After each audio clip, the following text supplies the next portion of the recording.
Bonjour, aujourd'hui je suis avec Muriel Sanchez, kinésithérapeute et sexologue qui va vous parler de son expérience professionnelle et des dysfonctionnements sexuels féminins. Du coup Muriel, est-ce que tu peux te présenter?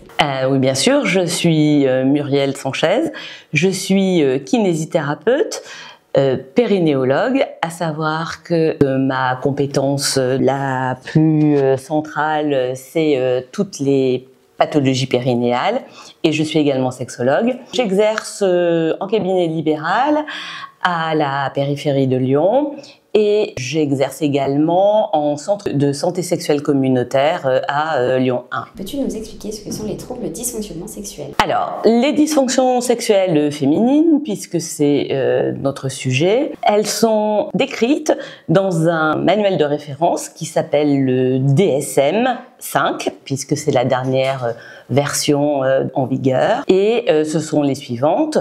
On parle donc de désir hypoactif, une diminution donc de l'intensité du désir, et elle est classée avec donc les troubles de l'excitation génitale. On parle également donc de troubles de l'orgasme, à savoir que ça va concerner les femmes qui ont l'impression de ressentir un orgasme insuffisant ou qui vont ressentir un orgasme très court ou pas d'orgasme du tout. Et on parle de dyspareunie, de vulvodynie et de vaginisme. Pour faire clair, ce sont des femmes qui vont avoir mal lors de la pénétration ou pour qui la pénétration est impossible. Qu'est-ce que le trouble du désir? Alors, le trouble du désir, grande question, c'est une pathologie extrêmement fréquente puisqu'elle concerne 43% de la population générale. Comme je vous l'ai dit précédemment, on parle aujourd'hui de troubles du désir et de l'excitation. Le trouble du désir, c'est donc une difficulté à avoir envie d'avoir des rapports sexuels avec son ou sa partenaire. Il faut que tout le monde sache que le désir, d'abord c'est quelque chose de très fragile et il est très fluctuant. Et c'est pas toujours pathologique. On peut pas avoir envie de faire l'amour tout le temps avec la même intensité à chaque rapport et tout au long de sa vie. Pourquoi est-ce que certaines personnes ont plus de désir au début de leur relation que maintenant? Il est classique d'observer que au début d'une relation, le désir, il est extrêmement spontané, il est très fort. Et plus la relation va s'inscrire dans le temps, plus le désir, il va diminuer. Et c'est quelque chose de tout à fait normal, avec plein de guillemets, puisqu'on n'aime pas trop le thème normal en sexologie. Il peut être donc extrêmement fluctuant, parce que si on est fatigué, si on est surmené, si on s'est engueulé avec son partenaire, si on est un petit peu déprimé, si donc on est enceinte, si on vient d'avoir un bébé, qu'on l'allaite et qu'on dort pas bien, on peut avoir donc des troubles du désir. On peut en avoir aussi si par exemple on est fortement déprimé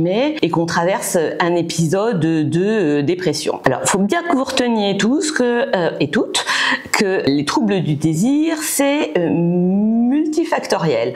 Il y a rarement une cause isolée et on va parler du trouble du désir quand ça s'inscrit dans le temps, quand on note ces troubles du désir depuis plus de 6 mois et que ça a un retentissement important sur la qualité de vie. De façon très récurrente, on observe chez nos patientes une plainte quant à un décalage de libido par rapport à leur partenaire. On pense toujours que les hommes ont un désir sexuel plus fort que celui des femmes et surtout qu'ils ont besoin d'avoir des rapports sexuels. Donc j'aimerais bien tordre le cou à cette idée reçue en expliquant que non, les hommes, ils n'ont pas besoin de faire l'amour. Ça n'est pas un besoin. Il y a une énergie sexuelle, mais on parle d'un besoin quand on va avoir donc un trouble grave de sa santé et si je ne m'abuse, personne n'est encore mort de ne pas faire l'amour, sinon il n'y aurait pas de curé. Je tiens à vous dire aussi que c'est le problème de tous les couples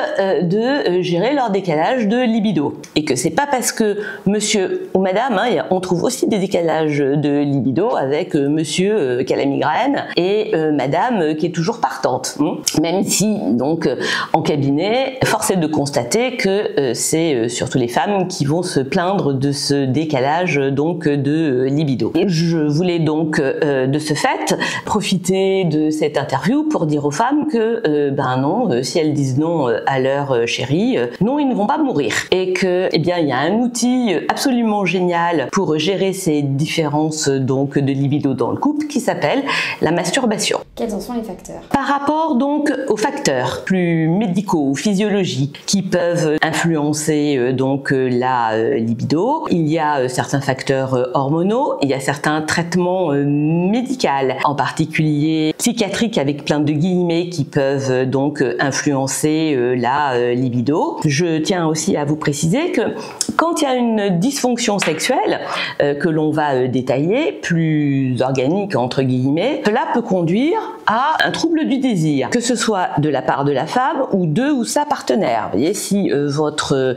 chéri a des troubles de l'érection récurrents, eh bien au bout d'un petit moment, vous allez baisser les bras, lâcher prise. C'est intéressant de savoir aussi que moins on pratique, moins on a envie. Mais quand je dis pratiquer, c'est pas forcément la sexualité à deux, c'est aussi la masturbation. Moins on érotise sa vie, moins on va en avoir envie. Il y a une psychiatre qui s'appelle Rose-Marie Basson qui en 2000 a décrit quelque chose qu'on utilise beaucoup en sexothérapie, qui a décrit un schéma extrêmement féminin par rapport donc au désir chez la femme. Et ce schéma, on le dénomine de la façon suivante, ça s'appelle le désir basé sur la motivation. Je vais vous l'expliquer parce que le désir, c'est la phase donc de passion. Il n'est pas forcément spontané et trop de femmes attendent que le désir, ça leur tombe dessus, donc les bras en croix. Et bien non, malheureusement, c'est pas comme ça que ça fonctionne. On est souvent actrice de son désir. Donc Rose-Marie Basson,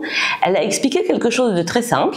Elle a expliqué que on n'est pas forcément désirant, mais on est dans un moment d'intimité émotionnelle. C'est très important, l'émotion. L'état psychique chez une femme, un état d'intimité physique avec son ou sa partenaire. Et parce qu'on se sent en confiance bien avec lui, on va accepter des caresses qui ne sont pas forcément des caresses génitales. Et on est disponible, mais on n'a pas envie. Et puis sous l'effet de ces caresses va apparaître une excitation au niveau de son corps, donc pas uniquement au niveau de ses zones génitales qui sont le signe objectif de l'excitation, ça va être une lubrification, mais on peut avoir la respiration qui va augmenter dans sa fréquence, on va avoir des frissons, on a les mamelons qui se durcissent, on a les poils qui se hérissent. Ces phénomènes physiques, ils vont devancer le désir.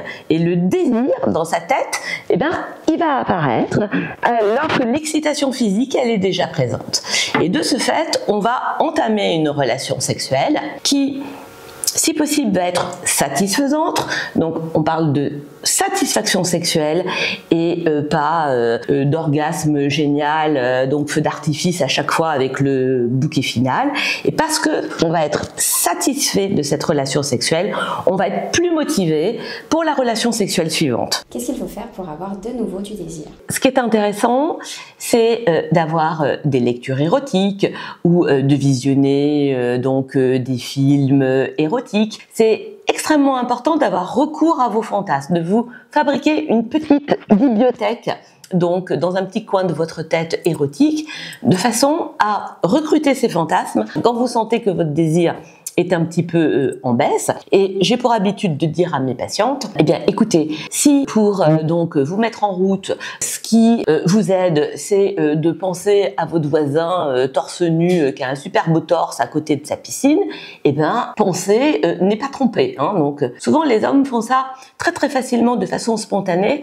Or les femmes souvent elles vont avoir tendance à s'inhiber, se censurer et ne pas avoir recours donc à leur vie fantastique fantasmatique. Or, plus la relation va être longue dans le temps, plus on va avoir besoin d'avoir recours à ces fantasmes. Même si vous êtes en couple, n'hésitez pas à vous masturber.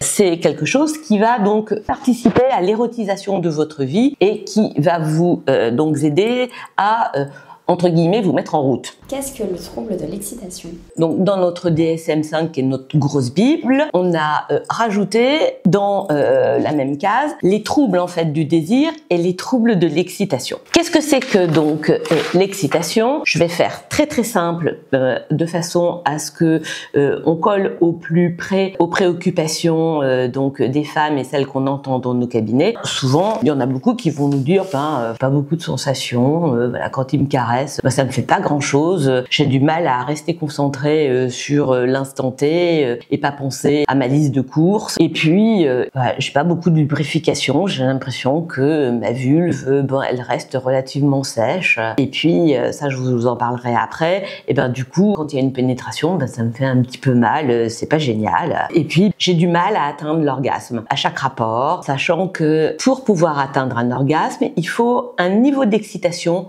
suffisant. Mais tous les rapports sexuels ne vont pas être les mêmes. Il y a une fois, ça peut pas être génial, hein. C'est pas grave, on a passé un bon moment à deux. Et puis, le rapport sexuel suivant, votre excitation va être beaucoup plus forte. Tout ça aussi, ça dépend de votre forme, de tout un tas de facteurs donc inhérents donc à votre vie quotidienne, vos préoccupations du moment, professionnelles, donc familiales, la qualité de la relation dans votre couple aussi. Hein. Encore une fois, si vous êtes disputé avant, oui, c'est vrai que les hommes ont tendance à plus se réconcilier sur l'oreiller ou à se servir des rapports sexuels comme un moyen de faire baisser le stress, et les femmes, malheureusement, c'est pas comme ça. Quand elles sont stressées, quand elles sont préoccupées, quand elles se sont disputées avec leur partenaire, elles vont absolument pas avoir envie, ce qui est source souvent donc de malentendus au sein du couple, parce que les hommes et les femmes, ça fonctionne pas de la même façon dans la sexualité. Et malheureusement, on est sous-informé parce que on vit quand même encore dans une société relativement patriarcale, et en fait le modèle de la sexualité qu'on a en tête, notamment le modèle de l'excitation et du désir, c'est plutôt un modèle qui correspond à celui des hommes et pas à celui des femmes. Qu'est-ce qui provoque les troubles de la lubrification? Qu'est-ce que c'est et pourquoi on a des troubles de la lubrification? Il faut savoir que ces troubles de lubrification, ils peuvent être soit primaires, soit secondaires. Quand on dit primaire, on dit que ça a toujours été comme ça, depuis le début de la sexualité, ou quand on parle de troubles secondaires, ce sont des troubles qui sont arrivés au décours de la sexualité. Donc il y a quand même des pathologies organiques qui peuvent être responsables donc de ces troubles, notamment quand ils sont secondaires. Donc il y a des maladies chroniques. Je parle de la maladie chronique donc la plus fréquemment rencontrée, qui est le diabète. On peut avoir des infections gynécologiques à répétition qui vont engendrer ces troubles de l'excitation, ces troubles de la lubrification. Quand c'est primaire, ça peut être tout simplement un défaut d'éducation à la sexualité, des préliminaires qui sont trop courts. Une femme, pour monter son excitation, elle a besoin de temps. C'est pas spontané, c'est pas aussi rapide que chez un homme. Où généralement, quand son excitation monte, tout de suite, il va rentrer en érection et ça va être le signe physique évident de son excitation. Une femme, son excitation, elle est beaucoup plus longue. Avant qu'elle puisse avoir une pénétration et que son vagin soit prêt à recevoir un pénis, il faut qu'elle monte son excitation. Il faut des préliminaires. On déteste ce terme de préliminaire parce que les préliminaires, c'est de la sexualité. Il faut arrêter d'être dans ce schéma hors d'œuvre, donc plat de résistance et dessert, à savoir préliminaire, pénétration et orgasme. On peut tout mélanger et on peut avoir une sexualité extrêmement satisfaisante sans pénétration.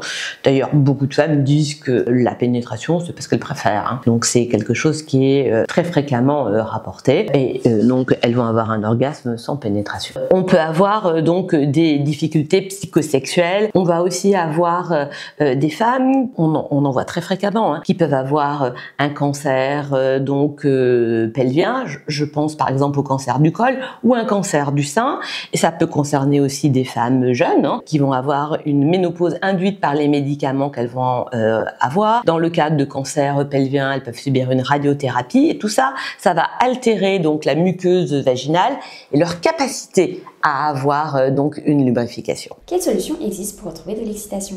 Le conseil central quand on a un défaut de lubrification, c'est de ne pas hésiter à utiliser des lubrifiants. Si vous utilisez un préservatif dans votre sexualité, surtout pas de corps gras, des lubrifiants dédiés, mais si vous n'avez pas besoin de préservatif, vous pouvez utiliser de l'huile d'amande douce, toutes les huiles. Si donc il y a une petite pathologie vulvaire, on peut donner des hydratants, on peut donner parfois des traitements hormonaux locaux. Donc quand on est plus dans un contexte de maladie chronique pour pallier à ces difficultés à lubrifier. Un conseil un petit peu plus sexothérapique. Donc quand on a une sexualité très centrée sur la pénétration, sur ces troubles de la lubrification, et ça c'est quelque chose qui est très utilisé en sexothérapie, utiliser un outil très simple, surtout sur celles qui ont du mal à identifier les zones de leur corps.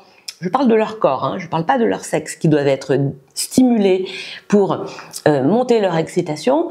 On va souvent donc dire à nos patients, massez-vous ou faites-vous masser. Massez-vous donc entre partenaires, tout le corps, excluez donc les zones génitales, amusez-vous donc et soyez égoïste. Recentrez-vous sur votre ressenti. Interdisez-vous de stimuler vos zones génitales. Interdisez-vous d'avoir une pénétration. Vraiment, mais massez-vous sur toutes les parties du corps et essayez de ressentir ce qui va vous procurer le plus de sensations plaisantes pour pouvoir l'utiliser ensuite dans vos préliminaires. Est-ce normal de ne pas ressentir d'orgasme? Est-ce normal? Il n'y a rien d'anormal en matière de sexualité. C'est intéressant de ressentir un orgasme. Ce qui nuit beaucoup à la sexualité, c'est l'angoisse de performance et essayez absolument donc de ressentir un orgasme à chaque rapport. Donc ça tue la sexualité. On peut avoir un orgasme lors d'un rapport, ne pas en avoir le rapport suivant et puis ne pas en avoir le rapport d'après. L'orgasme aussi, ça n'est pas une obligation à chaque rapport. Je vous l'ai déjà dit tout à l'heure dans les troubles de l'excitation, mais pour ressentir un orgasme, il faut avoir une excitation suffisante. On sait en tant que sexologue que le meilleur moyen de ressentir un orgasme, et c'est le traitement donc central de la dysorgasmie chez la femme, c'est de connaître son corps, de savoir ce qui provoque un orgasme, et c'est de se masturber. On sait que les femmes qui ont eu pour habitude de se masturber, elles vont avoir plus de facilité à ressentir un orgasme avec leur partenaire parce qu'elles connaissent leur corps et qu'elles vont pouvoir guider leur partenaire. Et là aussi, on a encore des idées reçues qui persistent. Non, monsieur n'est pas le prince charmant qui va vous faire découvrir l'orgasme. Donc, il connaît pas forcément votre corps, surtout quand vous êtes jeune. Il n'est pas plus expérimenté que vous. Et donc, c'est beaucoup mieux si vous savez comment votre corps fonctionne et que vous pouviez lui expliquer. On le dira jamais assez. Plus on se parle, mieux ça marche. Le mot central donc dans ces troubles de l'orgasme, c'est l'apprentissage. Là aussi, on le dira jamais assez. La sexualité, le plaisir, donc l'orgasme, ça s'apprend. On est à peu près venu au monde avec de façon innée la possibilité de se reproduire pour donc les couples hétérosexuels, mais le plaisir, c'est quelque chose qui s'apprend, que ce soit seul, que ce soit d'ailleurs aussi ensemble, que ce soit grâce à des sextoys que l'on va utiliser seul ou que l'on va utiliser pourquoi pas en couple. Il y a vraiment une notion d'apprentissage qui est absolument centrale. Est-ce normal d'avoir mal lors de la pénétration? Non. Et 3 fois non, ça n'est pas normal d'avoir mal lors de la pénétration. Il peut arriver qu'un premier rapport, ce soit pas très sympathique parce que c'est la première fois et puis on peut un peu saigner quand on est une femme à cause de cette hymen. Par inexpérience et inhabilité, ça peut ne pas forcément être très agréable, mais de façon répétée, non, ça n'est pas normal d'avoir mal. Quand on a mal, on parle donc de dyspareunie, on parle également de vulvodynie quand ces douleurs sont plutôt centrées sur la vulve, et on va parler de vaginisme plutôt quand la pénétration est absolument impossible. Tous ces troubles, toujours, ils peuvent apparaître dès le début de la sexualité, on va dire qu'ils sont primaires, ou ils peuvent apparaître au décours de la sexualité. Quand on a une douleur, donc lors de la pénétration, elle peut être soit superficielle, donc on va parler dès l'entrée, donc vraiment de la pénétration, puis ensuite les femmes elles disent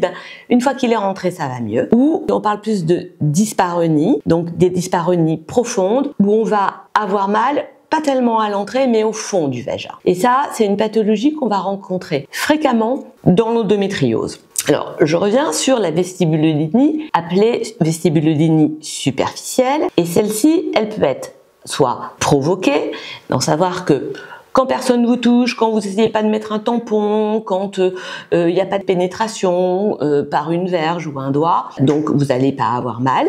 Et cette douleur, elle peut être spontanée quand vous avez mal tout le temps, même en dehors d'un essai de pénétration. Quelles sont les causes, en fait, de cette vestibulodynie? Je reviendrai après sur le vaginisme. J'en ai un petit peu parlé tout à l'heure, ça peut être un défaut d'excitation et un défaut de lubrification, qui fait que quand il va y avoir une pénétration, votre vagin n'est pas préparé à recevoir une verge, ça va frotter, ça va être désagréable et ça va faire mal. D'où l'utilité des lubrifiants. Ça peut être un défaut de préliminaire, aller un petit peu droit au but et sans les mains, donc votre vagin n'a pas eu le temps de se préparer, votre excitation n'a pas eu le temps de monter. Ça peut être aussi une peur de la pénétration qui va vous inhiber, qui va vous empêcher de faire monter votre excitation. Ça peut être aussi des infections gynécologiques à répétition, notamment des mycoses qui ont fragilisé donc votre muqueuse. Donc voilà les grandes causes en fait de la dyspareunie superficielle, appelée aussi vestibulodynie. Donc le premier conseil, c'est surtout arrêtez d'insister quand une pénétration est douloureuse, car plus vous allez insister, plus votre corps va réagir, notamment votre périnée, plus vous allez vous contracter parce que vous avez mal, et plus vous allez anticiper la pénétration par une contraction de votre périnée qui elle-même va rendre donc la pénétration moins aisée. Donc ça va faire encore plus mal. Vous allez avoir une sensibilisation de votre muqueuse qui fait que le moindre contact, dès qu'on vous touche, ça va vous faire mal alors que ça ne devrait pas faire mal. On n'arrête pas forcément la sexualité, mais on arrête d'insister. Et du coup, qu'est-ce que le vaginisme? Le vaginisme, il est le plus souvent primaire. C'est un réflexe, donc incontrôlé, de contraction de son périnée qui peut être très puissante, qui va empêcher la pénétration. Et on parle véritablement de phobie de la pénétration, et c'est une pathologie très fréquente, que l'on retrouve dans les populations où il y a un défaut d'éducation à la sexualité, une méconnaissance de son corps, un culte de la virginité. Un vaginisme, il peut être aussi secondaire, parce que vous avez mal, votre corps va se défendre, que votre périnée va se contracter, dès qu'on va approcher de votre vulve, donc il va y avoir une contraction réflexe de votre périnée. C'est dans ce cas-là qu'on va parler le plus souvent de vaginisme secondaire. On va avoir un traitement local, on peut avoir des hydratants, un traitement hormonal local. Le plus souvent, on va recommander d'appliquer une préparation à base de lidocaïne, un petit anesthésiant local que les femmes vont appliquer 2 fois par jour, de façon à désensibiliser l'entrée de leur vagin, la muqueuse, de façon qu'elle n'ait pas une réaction douloureuse au moindre stimuli. Et puis, c'est là où ma compétence de kiné-périnéologue va être la plus centrale, mais les sages-femmes peuvent réaliser aussi ce traitement. On va accompagner les patientes et on va traiter cette contracture de leur périnée en les massant, en leur apprenant à serrer leur périnée, à le détendre volontairement, et on a de multiples outils pour ça. Et ce qui va être central aussi, c'est un déconditionnement à la pénétration douloureuse pour casser ce réflexe de on approche de ma vulve, je me contracte.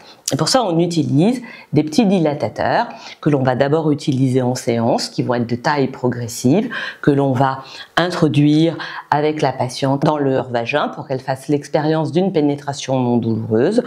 Et quand tout cela est bien en place en séance, on va leur demander, dans un second temps, de réaliser la même chose de leur côté et pourquoi pas les érotiser lorsque que l'on va reprendre une sexualité pénétrante, en sachant que, je le dirai jamais assez, pas de sexualité pénétrante tant qu'il y a encore des douleurs lors de l'introduction donc des dilatateurs. Dans le cas du vaginisme, notamment primaire, le traitement est à peu près le même. On peut avoir un vaginisme sans vestibulodynie. On va s'y prendre à peu près de la même façon et on va beaucoup axer le traitement aussi sur l'information d'abord de l'anatomie auprès de nos patientes et la découverte de leur corps avec un miroir, en mettant un doigt sur leur vulve, essayer toute seule d'introduire un doigt dans leur vagin, essayer d'introduire 2 doigts, puis donc on va s'y prendre exactement de la même façon que précédemment. Ensuite, on va leur demander avec leur partenaire de surtout pas passer directement à la pénétration pénienne.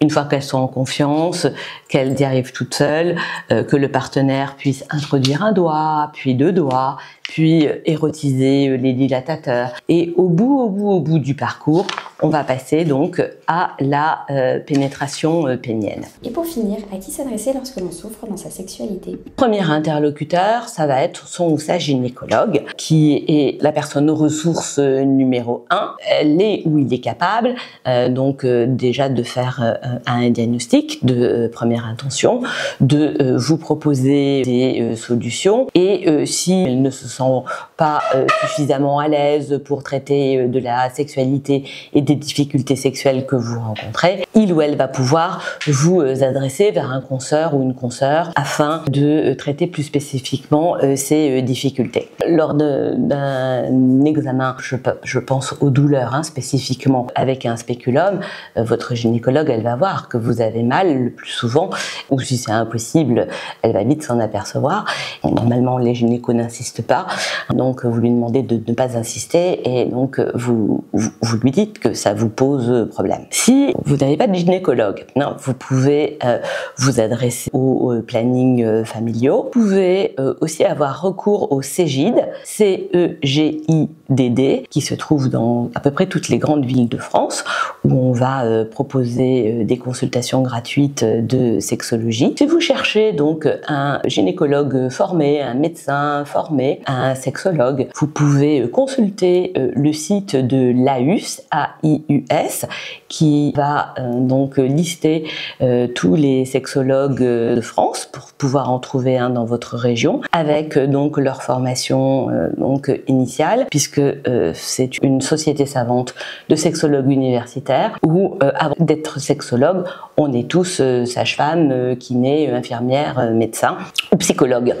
Et j'ai oublié de vous dire que les personnes ressources numéro 1, ce sont les gynécologues, mais aussi les sages-femmes. 1000 excuses pour les sages-femmes. En cas de douleur également, vous pouvez consulter le site Les Clés de Vénus, qui est un site ressources extrêmement précieux, avec des adresses de personnes formées.